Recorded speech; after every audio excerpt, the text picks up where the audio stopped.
Okay, we were talking about the very beginning of Father Knows Best. You had mentioned producer Gene Rodney. Hmm. What was he like?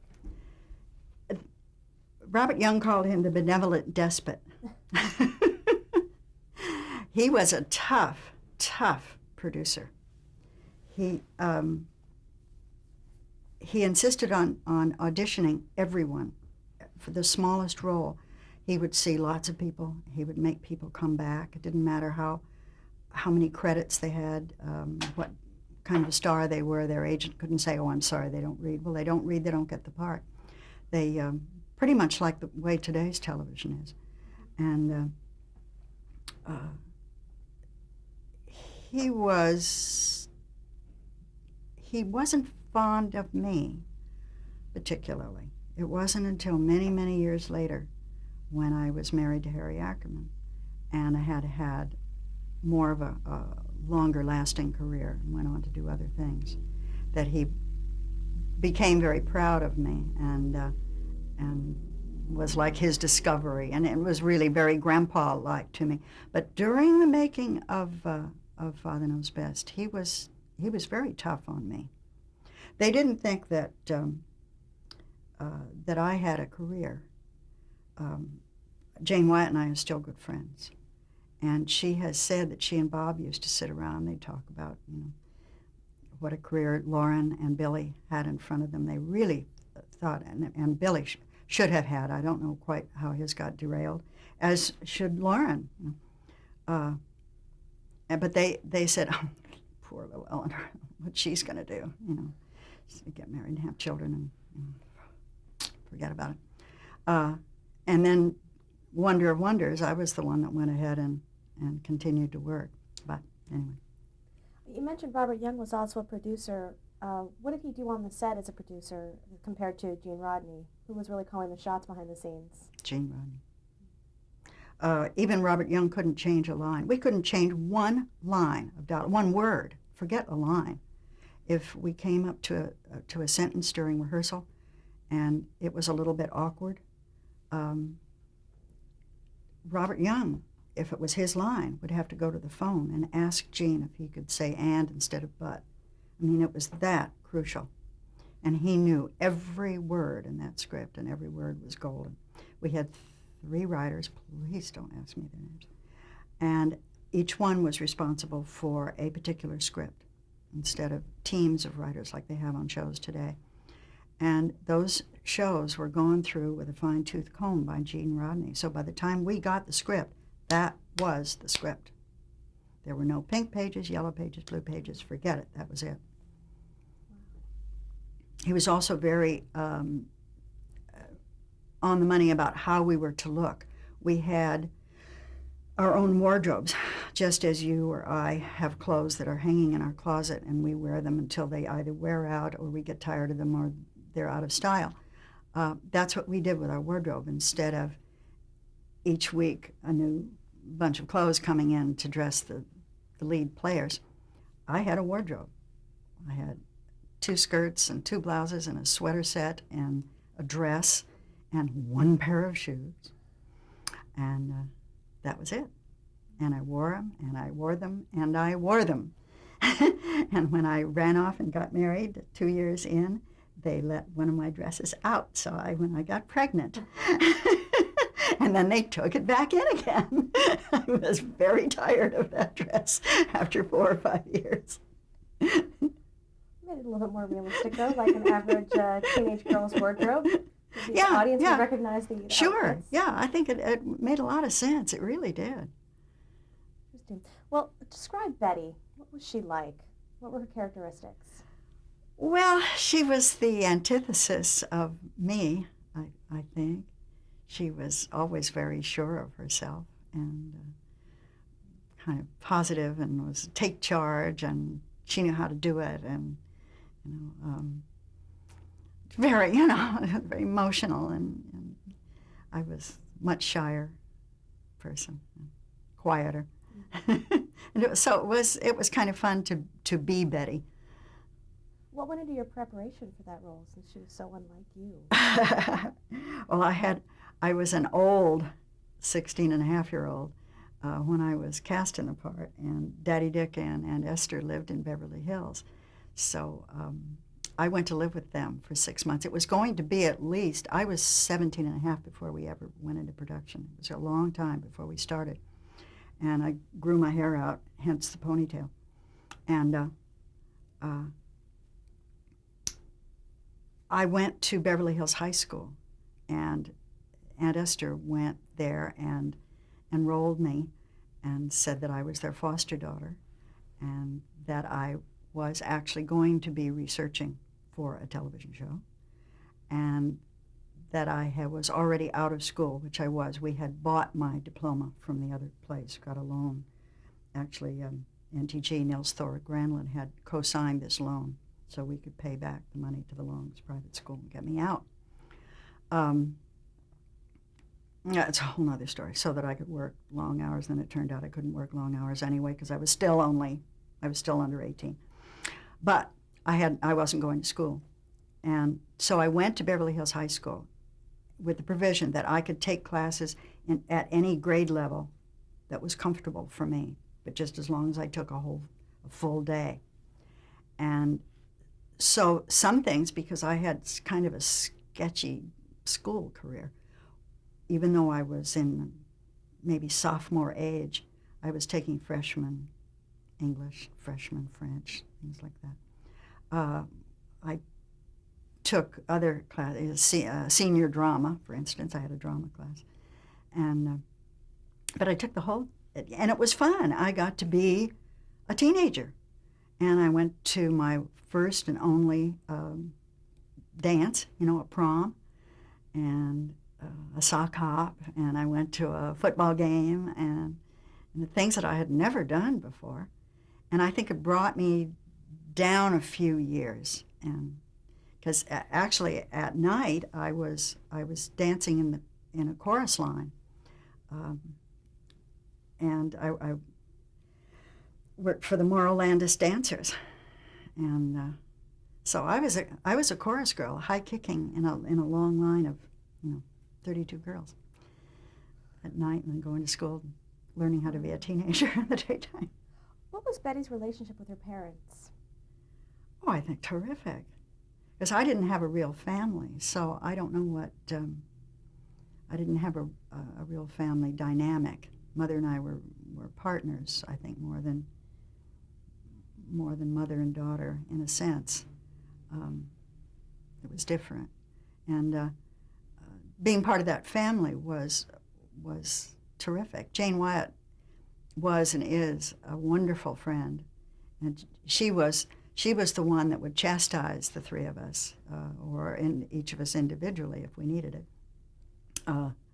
while Robert Young would just avoid the whole thing and leave it to her. So it was very much like a family. I mean, the dynamics of the five of us seemed to me like what a real family would be like. And Billy and Lauren and I didn't always get along. We didn't like each other a lot, but we would, at all times, there would be two against one, almost always, and it would change. Sometimes it would be Billy and me against Lauren, and it would vice versa. That's when things would get dicey, when we'd have to sit still around a kitchen table or the dining room table for any length of time. We would start noodling on each other, and kicking and pinching. Who gave Betty her nickname, Princess? Oh, I think way back when in the radio, that was her name. Yeah, all of that was set in stone from the early 50s. What were Betty's interests as a typical high schooler? Oh, she seemed to run for every office. And she was very social-minded. Social-minded, I don't mean in the sense of parties, but I mean in the sense of right and wrong. And very interesting young woman. I think they didn't say whether, when I went to college, when she went to college, I would speak of it as though it's I. They didn't say whether she went on a scholarship or not. Probably not, because we never mentioned finances. But my guess is she would have had a good scholarship if she'd wanted one. I mean, she was a good student. What was her attitude towards boys? I don't really. I don't. She had a lot of beaux, but not too many boyfriends. That was a Gene Rodney thing, where Betty wasn't to have a boyfriend. Every now and then there would be a boy that I guess he liked that he would bring in a second time, but very, very, very rarely. I mean, you could name almost any actor in the 60s and 70s, and he was at one time he got his start as Betty Anderson's boyfriend. There were a lot of them. So I guess she wasn't real serious about boys. How did Betty change over the course of the series as she grew up? Well, did she evolve? Slowly. Because we shot for, what was it, 1954 to that's 6 years. And I think I went through 3.5, 4 years worth of time. So, but I did go off to college at least. She did that. Well, you mentioned her siblings. Talk a little bit about working with Billy Gray. Oh, he was terrific. He and I are still very good friends. We talk on the phone frequently. And when we first started, we're 6 months apart in age. He's 6 months younger than I am. And maybe more than 6 months, but not more than a year. And I think when we were doing the pilot, he indicated that he'd like to, take me to a movie or go to a movie or something. And he was just a tad shorter than I was at that time. And I said, "How old are you?" And he said, 15 and a half or 16 or something. And I said, "I don't go out with younger boys." "Oh, swell, thanks." So from that time on, there was a little tension. And when I was acting and he would do off stage, he would make faces at me. He would roll his eyes. And I wasn't very good. He was a wonderful, wonderful, wonderful child actor. He was just terrific. And he would just sigh and roll his eyes. I'm like, ugh. Whenever I would open my mouth, and it would make me very unhappy. What about Lauren Chapin? She was a Dickens. Very good. And I don't think I appreciated her talent as much as I, at the time, as I have later on in watching her. I just took it all for granted. And forgetting, too, that I was a child actress and that I must have driven other people crazy. Hard to stand still. You have to stand still, and you itch, and you scratch, and you turn, and you jiggle, and there were times when she was just being a little girl, but I was also being a teenager. So there were times when we didn't get along. But for the most part, yes, we did.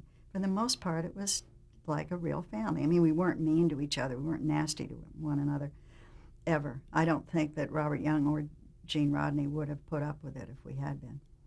And, we were all in there for the long haul, and close, really close. When I say, we niddled at each other, it was nothing major. What was a typical production week like for you? Well, until I was 18, which was shortly after we started filming, the day of my 18th birthday, they brought in a cake at 5 o'clock, sang happy birthday, and said, "Ha, now you don't get to go home. Now you work late like the rest of us." So it was 6 o'clock in the morning until 7:30-ish at night. They were long, long hours. I mean, I went in the dark and came out in the dark. So that was my life. In the first 2 years, they were still working 5 days a week. It was after that the Screen Actors Guild rules changed to just 5 days a week. Were there a lot of rehearsals? We did a good day, full day of rehearsal, maybe 2. And we were shooting many days per episode because it was film, and Gene Rodney wanted it perfect. And by the time by our last 4 years, we had Peter Tewksbury was a director. He was very detail-oriented, and he knew what he wanted. And what he wanted, he got, and he was going to stick with it until he got it. And there were times when it took 6, 7 days to shoot a half-hour show. I mean, we took our time. Couldn't do it anymore. But where was the series shot? Columbia Studios in Hollywood, Gower Gulch. Our stage was on Beechwood Drive. And, did you have an audience? Stage 11. Oh, no. It was film, one camera film. And, what was the television audience's reaction to the show? Was it popular right away? I don't remember. I was just involved in working. I didn't pay that much attention to it, although I have heard. Now, we were canceled our first season. We were on Sunday nights, I think, for CBS, for Kent Cigarettes. And we were on at 10 o'clock at night or something. It was just awful. There's the wrong time, the wrong sponsor. It was just wrong, and we were off, and we were brought back. So it must have been popular right away with somebody. We were brought back by popular demand and picked up by NBC, I think. And we had Procter & Gamble. It was one of our sponsors, and later on it was Kleenex and some paper product. The Scott Paper Company. I remember they were very good sponsors. Did they have any influence on the show? No, that you knew of? not that I know. I doubt it very much. Gene Rodney wouldn't allow it. I couldn't imagine. You know, maybe product placement. I don't know, but no. Do you have any favorite episodes or storylines from the show? You know, I worked. There were so many. There were 200 and some episodes, and they do become a bit of a blur. And you learn your lines and you do them, and then you. I said to Billy one time, and he agreed with me, that we developed a forgettery.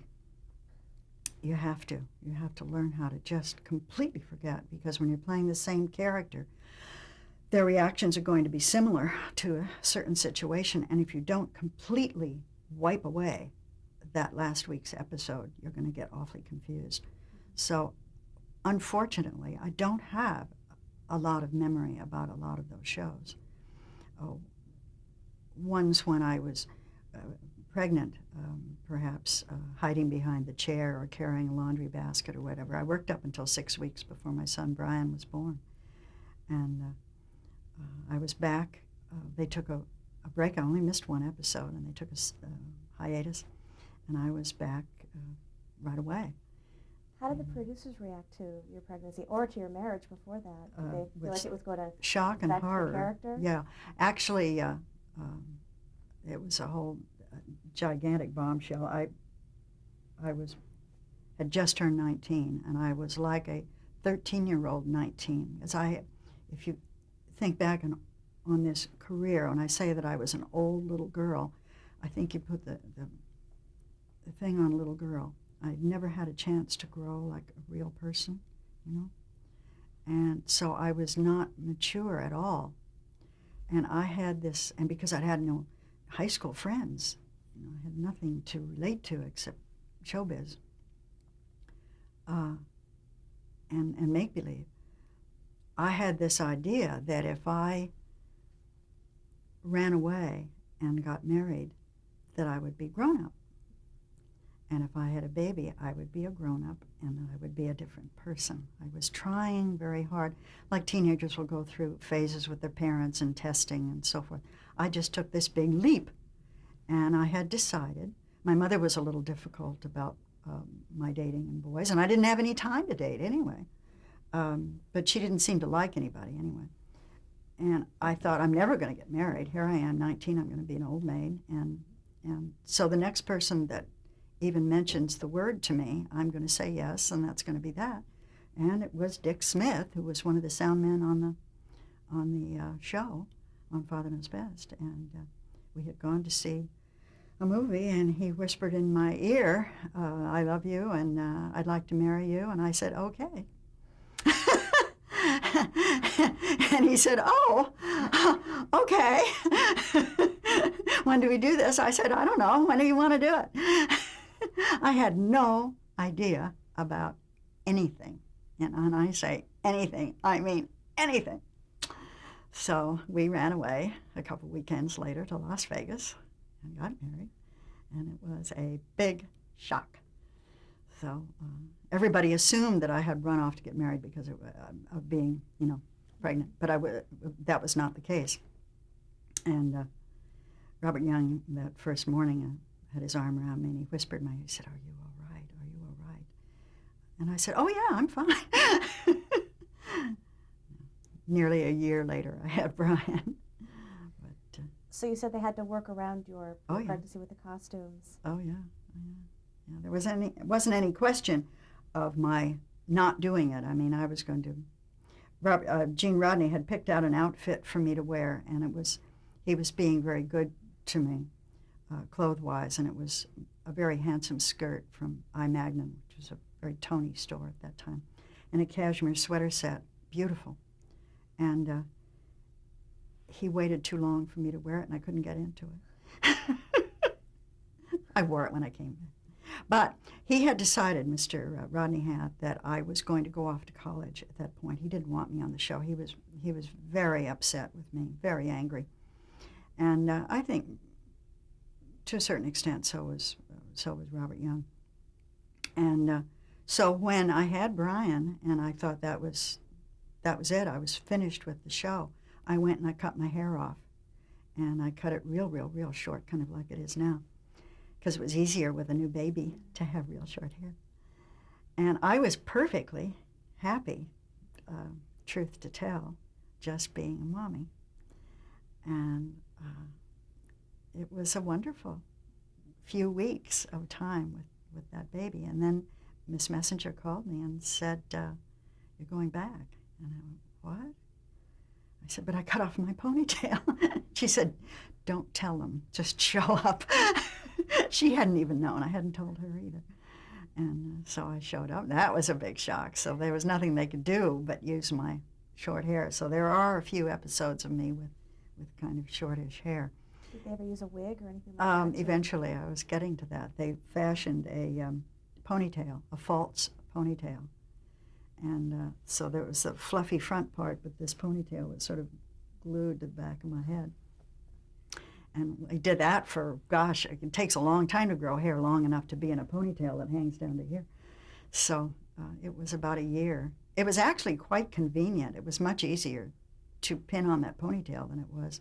And as a matter of fact, come to think of it, I don't think from that point on, because Brian was born in 1957, I don't think from that point on to 1960 I ever had my own hair. I don't think I did. I mean, my own whole hair. I had that false. I had a couple of them. And they were natural hair. They were very beautiful. And they were on a thing about this big around. And they would just cover my hair over that, pin it all on. It was much easier. Very interesting. I had found in the research that you had filmed an episode for the U.S. Treasury Department that never actually went to broadcast, with the children spending a day pretending to be under a mock dictatorship. Do you recall anything about that episode? Not a thing. That was the unusual thing that was shown in, for schools and other things. Haven't a clue. Broadcast. Haven't a clue. Well, how interesting. And how old was I? That I don't know. Sometime during the run. Isn't that funny? I think Lauren and Billy remember that. I just don't remember. I think I had a lot on my plate if it was during the time that I was either pregnant or afterward, when all heck broke loose in my personal life. There was a whole span of time where I was, I think, probably better at my craft than I had ever been, and got better at acting because that was the only place where I felt safe. But I don't remember anything about it. I mean, I actually went into the skin of Betty Anderson or vice versa. But I don't remember too much else. Why did the show go off the air? What happened? It was at a writer's strike in 1960, and they had to take a break, and we never went back. Robert Young had decided that he was terribly tired. It was getting harder and harder to come up with storylines. Lauren and, of course, Billy and I were the same height by then. Billy was, what was I then? And I was like 22, 23. He was 22-ish. And he looked it. I mean, he had a good, 5 o'clock shadow. It was at 5 o'clock in the afternoon. I think he had to shave a second time. So to make him look like a little boy or a kid was getting harder and harder. His voice was changing. Lauren was tall. Lauren was almost as tall as I. She never got real tall, but she looked like me. I mean, I didn't look that much older, but she did, and it was like a family of 3 people the same age. It just didn't work anymore. And Robert Young we were still in the top 10. I don't know quite where, but we were still right up there, and he very much wanted to quit while we were ahead.